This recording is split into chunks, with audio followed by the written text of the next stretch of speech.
की डायरी। आज की मेरी वीडियो है लालच के बारे में कि कैसे लालच के चक्कर में आकर जो कुछ हमारे पास होता है हम वह भी गवा देते हैं और बाद में हमें अपनी गलती पर पछतावा होने लगता है। तो बिना टाइम गवाए चलो करते हैं शुरुआत मेरी आज की वीडियो की। लेकिन उससे पहले आपको करना पड़ेगा मेरे चैनल को सब्सक्राइब और करना पड़ेगा मेरी इस वीडियो को लाइक। तो प्लीज जल्दी से कर दीजिए मेरे चैनल को सब्सक्राइब और कर दीजिए मेरी इस वीडियो को लाइक।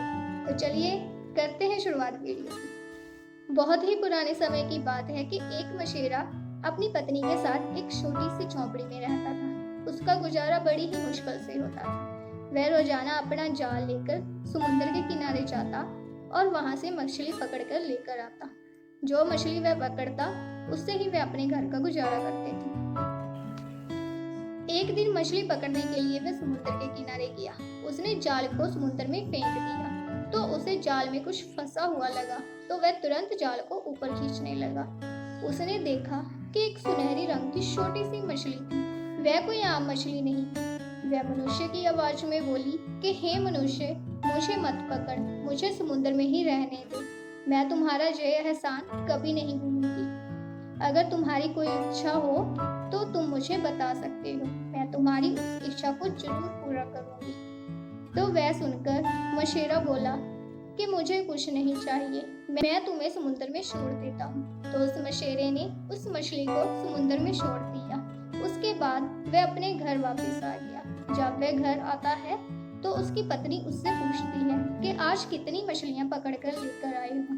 तो वह बोला कि आज तो कोई भी मछली नहीं पकड़ी, लेकिन एक सुनहरी मछली मेरे जाल में फंसी थी जिसको मैंने समुद्र में छोड़ दिया। वह कोई आम मछली नहीं थी। वह मुझसे मनुष्य की आवाज में बोली कि अगर तुम्हारी कोई इच्छा है तो मैं उसे पूरा करूंगी। यह सुनकर उसकी पत्नी बहुत ही गुस्से हो गई और गुस्से में बोली कि तुम बेवकूफ हो, क्या तुम्हारे पास दिमाग नहीं है? भगवान ने इतना सुनहरी मौका दिया तुम्हें उस मछली से अपनी मनोकामना पूरी करवाने का, लेकिन तुमने वह भी गवा दिया।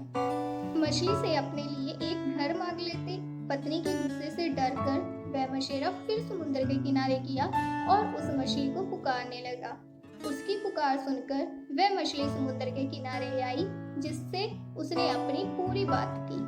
उसकी बात सुनकर उस मछली ने उससे कहा कि जैसा तुम चाहते हो वैसा ही होगा।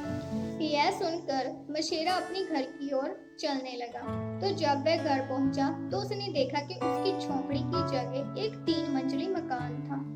जब वह अपनी पत्नी के पास गया तो उसकी पत्नी बोली कि इतनी सुंदर औरत को तुम अपनी पत्नी समझने की हिम्मत कैसे कर रहे हो, और वह बहुत ही गुस्सा होने लगी। यह देखकर उस मशेरे को कुछ समझ नहीं आया।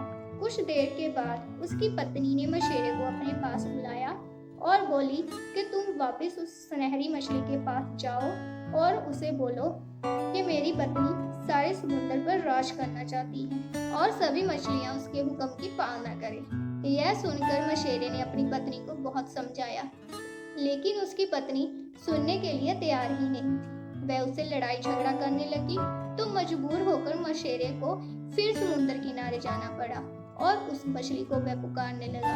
तो वह मछली उसकी आवाज सुनकर फिर से समुद्र के किनारे आई और बोली कि अब क्या है तुम्हारी परेशानी। तो मशेरा बोला कि मेरी पत्नी पूरे समुद्र पर राज करना चाहती है। यह सुनकर वह सुनहरी मछली कुछ न बोली और वहां से अलोप हो गई। यह देखकर वह मशेरा घर वापस आने लगा।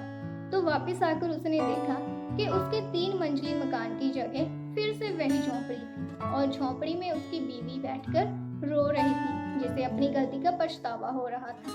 तो यहीं पर मेरी आज की स्टोरी खत्म होती है।